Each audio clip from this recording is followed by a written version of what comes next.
हरो तीक्ष्ण बुद्धि मोरिना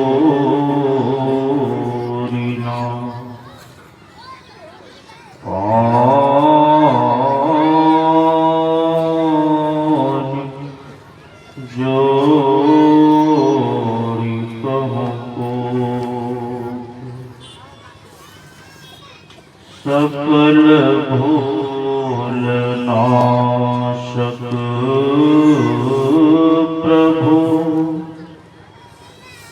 सतगुरु परम कृपाल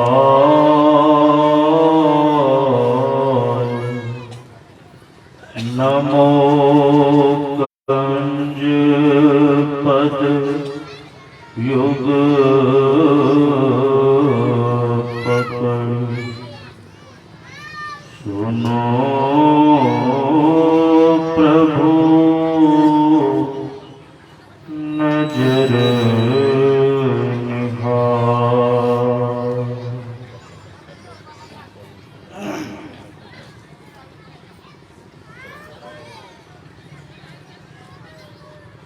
परमाराध्य सद्गुरु महाराज के परम पावन श्री चरणों में अनंत बार नमन। मंचासीन पूज्य बाबा के श्री चरणों में कोटि कोटि नमन।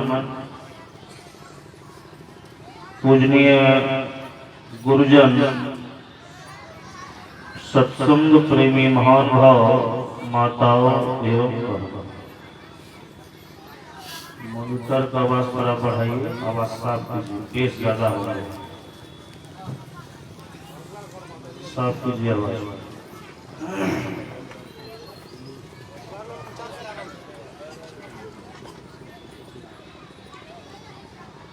अभी हम लोग माया और ब्रह्म के बारे में सुन रहे थे। एक तरफ माया है और दूसरी तरफ ब्रह्म। संत महात्मा लोग बताते हैं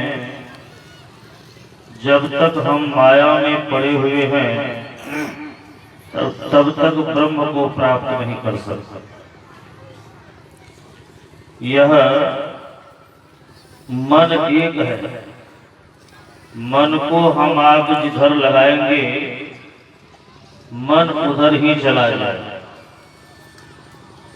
और मन के बारे में कहा गया है,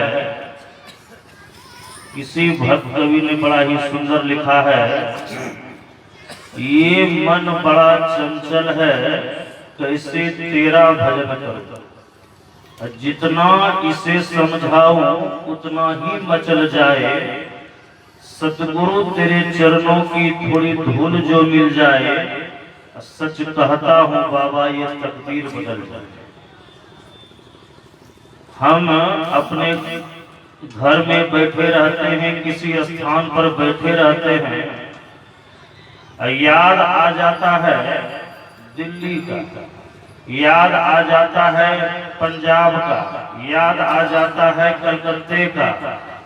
बैठे रहते हैं अपनी जगह पर, लेकिन जैसे ही याद करते हैं तो वहां का दृश्य मन ही मन दिखाई पड़ने लग जाता है। अब समझ सकते हैं यह मन कितना चलायमान है, कितनी अधिक गति है।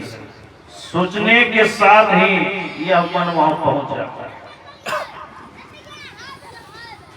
तो सज्जनों, इस संसार में जब से हम आप आए हैं तब से ही माया के चक्र में पड़े हुए हैं।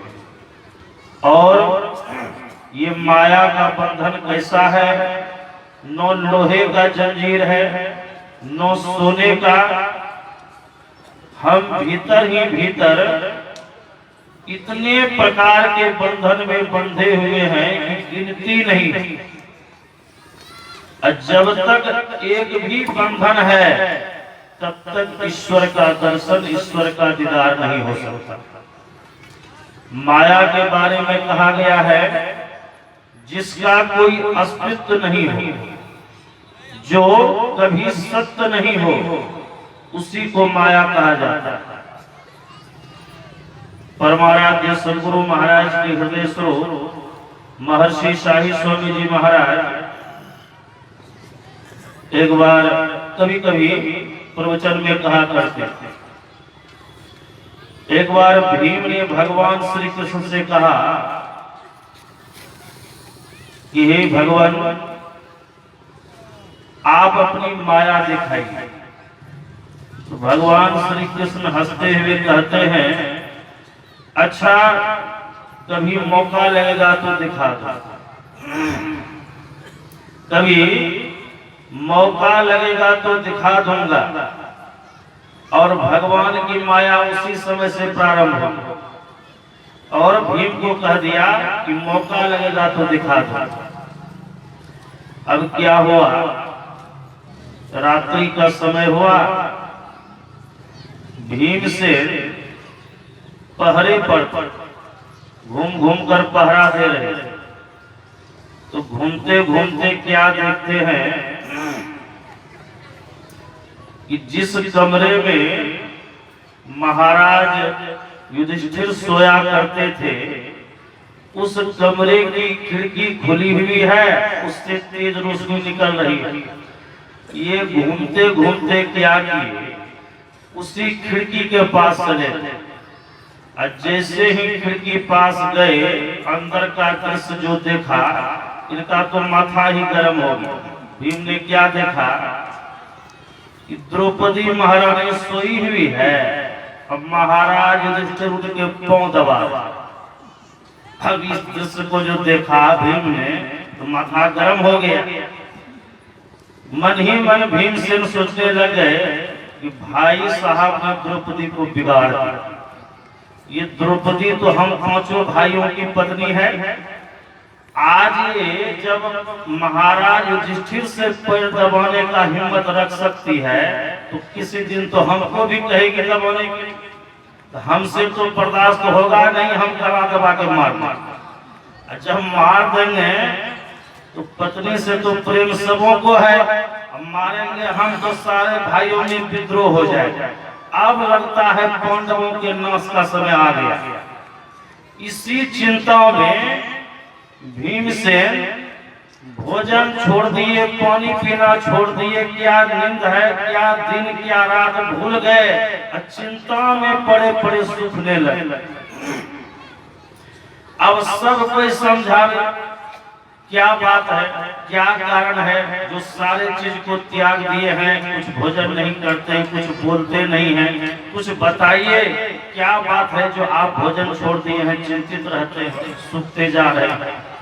अब भीम से लज्जा के मारे किसी को कुछ बताते भी नहीं। बात क्या है,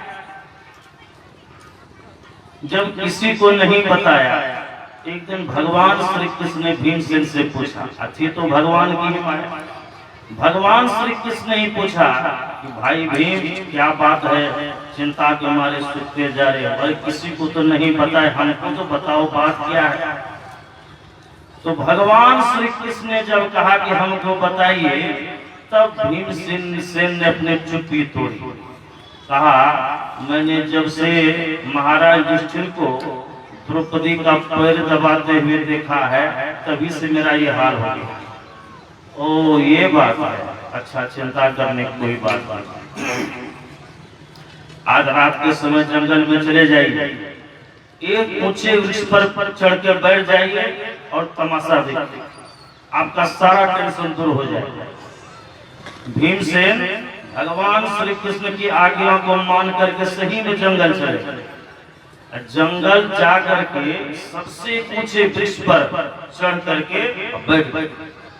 भगवान श्री कृष्ण ने कहा, जैसे ही बैठे थोड़ी देर में क्या देखते हैं, वहां पर बहुत सारे आदमी आए, सफाई करने लगे। ये देख रहे, देखते ही देखते बिजली बत्ती की व्यवस्था भी होने लगी, दरबार के जैसा माहौल हो गया। बहुत सुंदर ढंग से आसन लगा, बैठने की व्यवस्था हो गई। भीमसेन सोच रहे हैं यहाँ तो कुछ था नहीं, ये क्या हो रहा। लेकिन भगवान श्री कृष्ण ने कहा है कि बैठ करके तमाशा देखना। अच्छा देखता हूँ आगे क्या होगा। कुर्सी पर कुर्सी लग गई, सिंहासन पर सिंहासन लग गया, और इसी बीच क्या होता है, देवी देवतागण ऋषि मुनि एक एक करके आने लगे, बैठने लगे। आते गए बैठते गए, आते गए बैठते गए, और ब्रह्मा विष्णु महेश तक भी वहां आए और सभी कोई बैठते गए। लेकिन एक आश्चर्य भरी बात, उसी सिंहासनों में से एक बड़ा ऊंचा सिंहासन जो कि अब तक खाली पड़ा हुआ। अब भीमसेन मन ही मन सोच रहा है कि इतने बड़े बड़े देवी देवता गण आए, देवताओं में श्रेष्ठ है ब्रह्मा विष्णु महेश, ये भी आ गए, ये भी नीचे ही बैठे। ये कौन ऐसा भाग्यशाली है जो कि इस ऊंचे सिंहासन पर बैठे। थोड़ी देर में क्या देखते हैं, पांडव भी आने लगे, महाराज युधिष्ठिर आ गए, अर्जुन आ गए, नकुल सहदेव आ गए, सारे देवी देवतागण भी बैठे हुए हैं। भीमसेन सोच रहे थे कि ऊंचे सिंहासन पर कौन बैठेगा, ये सोच ही रहे थे, तब तक जोरों की आवाज सुनी। क्या सुनाई पड़ा, महारानी द्रौपदी की जय, महारानी द्रौपदी की जय, महारानी द्रौपदी की जय। जय जयकार का नारा लगाते हुए बहुत लोग आए। द्रौपदी महारानी धीरे धीरे चलती हुई आगे बढ़ी, और जो सबसे ऊंचा सिंहासन था उसी पर जाकर के विराजमान हो। अब तो भीमसेन का होश उड़ गया, ये क्या हो रहा है, ये सारे देवी देवतागण नीचे बैठे हुए हैं, द्रौपदी ऊंचे सिंहासन पर बैठी हुई। फिर मन ही मन सोच रहे हैं, भगवान श्री कृष्ण ने कहा है तमाशा देखने के लिए, देखो और आगे क्या होगा। महारानी द्रौपदी बैठ गई। अब बैठते ही एक बड़ा सा रजिस्टर निकाल करके हाजिरी लेने लगी। सबों की हाजिरी होने लगी, देवी देवताओं की भी हाजिरी हो गई। जब पांडवों की हाजिरी होने लगी तो भीमसेन गैर हाजिर हो गए। जैसे ही भीमसेन गैर हाजिर हुए, द्रौपदी महारानी कहती है, ओ ये भीम को अपने बल का बड़ा घमंड हो गया, 10,000 हाथी का बल है उसको अपने बल का घमंड हो गया है, अभिमान हो गया है, इसीलिए इस सभा में वो नहीं आया।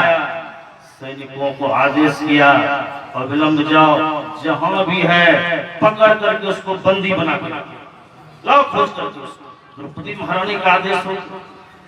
अब सभी कोई खोजने के लिए पकड़ने की तैयारी करने लगे। अब निकलते ही खोजने के लिए उसी देवताओं की सभा में नारद बाबा बैठे। नारद बाबा अचानक खड़े हो गए, कहा कहाँ जाओगे खोजने के लिए, देखते नहीं हो काश पर बैठा हुआ है। नारद जी ने देखते नहीं ऊपर में बैठा हुआ। अब जैसे ही कहा कि देखते नहीं हो, भीम का तो खून सूख गया, डर गया, डर के मारे वहीं से कूद गए। अब कूद करके भागने का प्रयास करने लगे। जैसे ही भागने का प्रयास करने लगा तो भगवान श्री कृष्ण कस करके पकड़ लिया। अरे क्या बात, भीमसेन कहते हैं जल्दी छोड़िए, हमको भागने दीजिए, नहीं तो बड़ा गड़बड़ हो जाए। अब विचित्र अवस्था में बहुत बेचैनी के साथ भगवान श्री कृष्ण से निवेदन कर रहे, हमको छोड़िए, भागने दीजिए, कहीं हम पकड़ा गए, आज हमारी खैर नहीं है। भगवान कृष्ण झकझोरते हुए कहते, अरे भाई भीम कहाँ है, क्या बात, तो तुमको पकड़े। देखते हैं आंख खोल करके, कहीं कुछ नहीं, सारा दृश्य कपोल करके था, वहां कुछ नहीं था। अब भीमसेन कहते यहाँ तो अभी दरबार लगा हुआ था, देवी देवता लोग बैठे हुए थे, सबों की हाजिरी हो रही थी। सबों की हाजिरी होते होते जब पांडवों की हाजिरी होने लगी तो मैं गैर हाजिर हो गया। मेरी पत्नी द्रौपदी ने आदेश दिया कि भीम को अहंकार हो गया है, उसको पकड़ करके लाओ, उसको सजा दूंगी।